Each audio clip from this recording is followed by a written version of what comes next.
Hi అండి, అందరికీ నమస్కారం అండి. ఫ్రెండ్స్, మన వీడియోలోనే టాపిక్ వచ్చేసి దాదాపుగా వరుసగా 9 సార్లు ఎమ్మెల్యేగా గెలుపొందిన అభ్యర్థికి సంబంధించిన వివరాలైతే మన వీడియోలో తెలుసుకుందామండి. ఎవరు 9 సార్లు ఎమ్మెల్యేగా గెలిచారు ఏంటనేది క్లారిటీగా తెలుసుకుందామండి. వీడియో మాత్రం స్కిప్ చేయకుండా చూడండి ఫ్రెండ్స్, అప్పుడే మనకి పూర్తి సమాచారం అయితే తెలుస్తుంది. అలాగనే లైక్ చేయండి ఫ్రెండ్స్, లైక్ చేయడం వల్ల మనకు తెలిసిన ఈ ఇన్ఫర్మేషన్ ఇంకొంతమందికి అయితే తెలిసే అవకాశం ఉంటుంది. ఖచ్చితంగా లైక్ చేసి మన ఛానల్ని సబ్స్క్రైబ్ అయితే చేసి ఫాలో చేయండి ఫ్రెండ్స్. లేట్ చేయకుండా టాపిక్లోకి వెళ్ళిపోదాము. ఇక 35 ఏళ్ల నుంచి ఎమ్మెల్యేలు వరుసగా 9వసారి ఎన్నిక. ఇక బీహార్లో సీనియర్ నేతలు ప్రేమ్ కుమార్ అలాగనే విజేందర్ ప్రసాద్ యాదవ్ అరుదైన ఘనత సాధించారు. వరుసగా 9వసారి అసెంబ్లీకి ఎన్నికయ్యారు. 1990 నుంచి వారు ఎమ్మెల్యేలుగా కొనసాగుతుండటం గమనార్హం.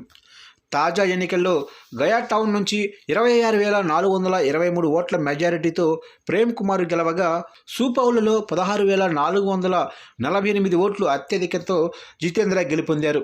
దాదాపు 35 ఏళ్లుగా ఇద్దరు అవే నియోజకవర్గాలకు ప్రాతినిధ్యం వహిస్తుండటం గమనార్హం.